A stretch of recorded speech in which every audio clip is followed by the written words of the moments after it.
তিস্তা থেকে ভারত আউট হচ্ছে আর সেখানে চীন ইন করতে যাচ্ছে। দীর্ঘ 15 বছরের ঝুলিয়ে থাকা তিস্তা প্রকল্প এবার বাংলাদেশ তুলে দিচ্ছে চীনের হাতে। যে প্রকল্প বাস্তবায়নে আগ্রহ দেখিয়েছিল একসময় ভারত, আর সেই প্রকল্প আজ চীনের হাতে চলে যাচ্ছে। কিন্তু কেন এরকম হচ্ছে, আজকের পর্ব থেকে সেটি আমরা আপনাদের সাথে শেয়ার করার চেষ্টা করব। শুরু থেকে শেষ পর্যন্ত সঙ্গেই থাকুন।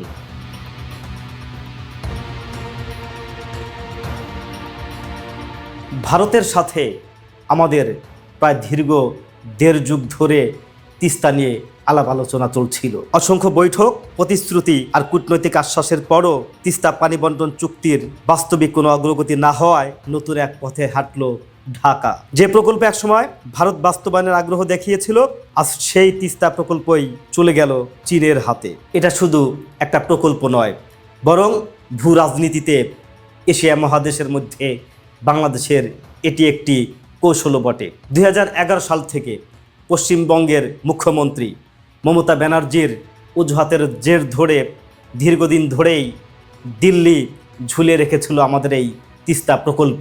তারা আমাদের পানির ন্যায্য হিস্সা দেয়নি। ভারত ইচ্ছে মতো তিস্তা ব্যারেজের গেট খুলেছে, ইচ্ছে মতো আটকে দিয়েছে। তারা কখন ইচ্ছে মতো গেট খুলেছে? যখন বন্যায় ডুবে গেছে ভারত, হঠাৎ করেই তারা পানি ছেড়েছে, আর পানি ছেড়ে দিয়ে বাংলাদেশকে বন্যায় ভাসিয়ে দিয়েছে।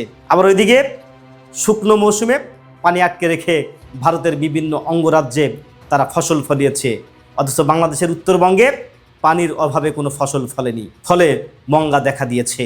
মঙ্গা কবলিত এলাকার মানুষ দারিদ্র সীমার নিচে মানবেতর জীবনযাপন করেছে, অথচ বাংলাদেশের প্রতি তাদের কোনো প্রকার মায়া হয়নি। আন্তর্জাতিক যে পানি বন্টন নীতি, সেটি তারা অনুসরণ করেনি। দীর্ঘদিন ধরেই তারা ঠকিয়ে এসেছে এই বাংলাদেশকে, আর শুধু আলোচনার নামে তালবাহানা করেছে।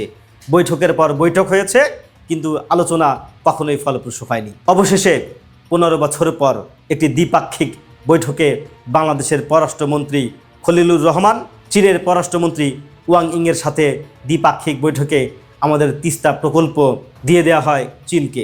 চীনের অংশগ্রহণে তিস্তা প্রকল্প বাস্তবায়িত হলে নদী খনন, পানি সংরক্ষণ, বাঁধ নির্মাণ ও আধুনিক সেচ ব্যবস্থা গড়ে তোলার পরিকল্পনা রয়েছে। এতে উত্তরাঞ্চলের বিপুল পরিমাণ জমি চাষের আওতায় আসতে পারে। বর্ষাকালে আকস্মিক বন্যার ক্ষতি কমবে, আবার শুকনো মৌসুমে কৃষকের জমিতে পানি পৌঁছানোর সুযোগ বাড়বে। নদীকে কেন্দ্র করে এই অঞ্চলে শিল্প, অর্থনৈতিক জোন, শিক্ষা ও স্বাস্থ্য অবকাঠামো গড়ে ওঠার সম্ভাবনাও তৈরি হবে। অর্থাৎ এটি শুধু একটি নদী প্রকল্প নয়, উত্তরাঞ্চলের অর্থনীতিকে পুনর্গঠনের একটি বৃহৎ পরিকল্পনা। তবে সিদ্ধান্তে ভারতের অস্বস্তিকর কারণও স্পষ্ট। তিস্তা অববাহিকার ভৌগোলিক অবস্থান ভারতের অত্যন্ত স্পর্শকাতর অঞ্চলের কাছাকাছি, আর এই তিস্তা প্রকল্পের অবস্থান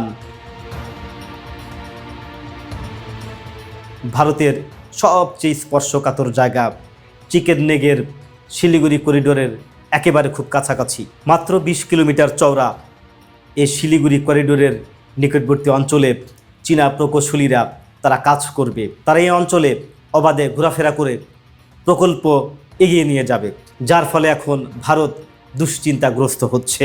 এটি যেন তাদের একেবারে গলার ফাঁস হিসাবে কাজ করছে। ভারত যে জায়গা নিয়ে সবসময় দুশ্চিন্তা করে, তাদের সবচেয়ে স্পর্শকাতর জায়গায় এভাবে চীনা প্রকৌশলীদের ঘোরাফেরা নিঃসন্দেহে ভারত ভালো চোখে দেখবে না। কিন্তু বাংলাদেশের এখানে বা কী করার ছিল?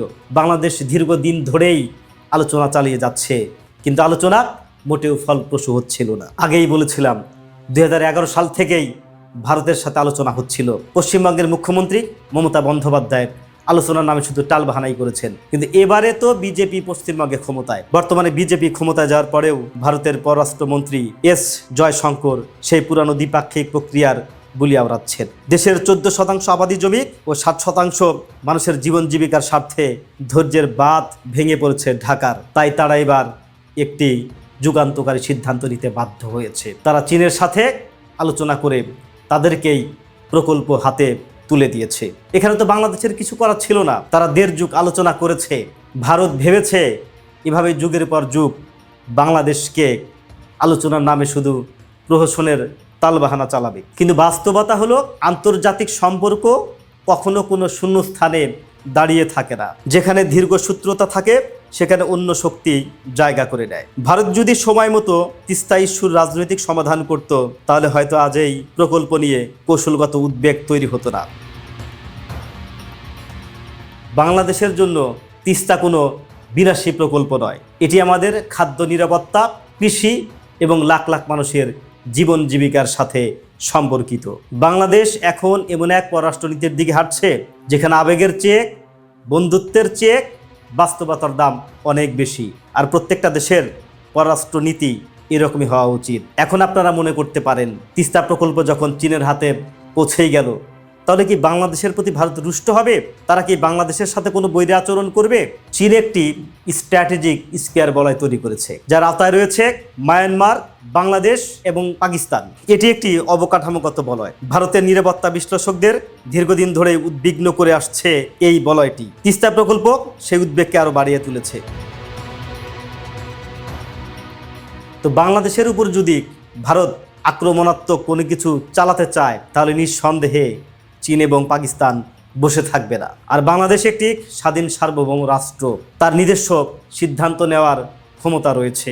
সে অন্য কোনো রাষ্ট্রের তাবেদারি হয়ে নিজের সিদ্ধান্ত নেবে না। আর বর্তমান সরকার যুগোপযোগী সঠিক সিদ্ধান্তটাই নিয়েছে। আলোচনার নামে আর কতকাল তালবাহানা চলবে? ভারত বরাবরই ভেবে এসেছে যে বাংলাদেশকে সবসময় আমরা চাপিয়ে সংকুচিত করে রাখবো, আমরা যা বলবো ঠিক তাই তারা শুনবে। কিন্তু এবার তার বিপরীতটাই দেখানো হলো। বাংলাদেশ ঝোপ বুঝে ঠিক মতোই কোপটি মেরেছে। আর এর আওতায় ক্ষতিগ্রস্ত হবে ভারত। তিস্তা প্রকল্পের আওতায় বাংলাদেশ অর্থনীতিতে অনেক সমৃদ্ধ হবে। আর অর্থনৈতিকভাবে সমৃদ্ধ হলে ভূ রাজনৈতিকভাবেও সমৃদ্ধ হবে। সেখানে প্রক্সি হিসাবে চীন তো কাজ করবেই।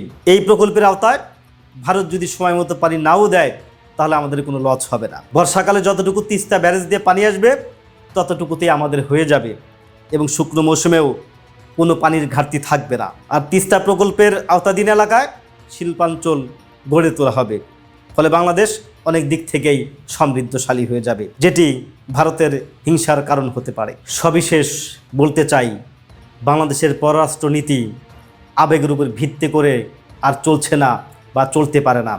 এখানে ভিন্ন রাষ্ট্রের সাথে বন্ধুত্বপূর্ণ সম্পর্ক থাকতেই পারে, কিন্তু সেই বন্ধুত্বপূর্ণ সম্পর্ক যেন নিজের স্বার্থহীনতার পরিচয় না দেয়। বন্ধুত্ব থাকবে সম্মানের, এবং সেখানে পরস্পরের স্বার্থ বজায় রেখে আমাদের চলতে হবে। কোনো দেশ বাংলাদেশের স্বার্থ ক্ষুণ্ণ করবে এরকম পররাষ্ট্রনীতিতে চলতে পারে না। আশা করি ভবিষ্যতে বাংলাদেশ শক্ত পররাষ্ট্রনীতি অবলম্বন করেই পথ চলবে জনগণের কল্যাণের মধ্য দিয়ে।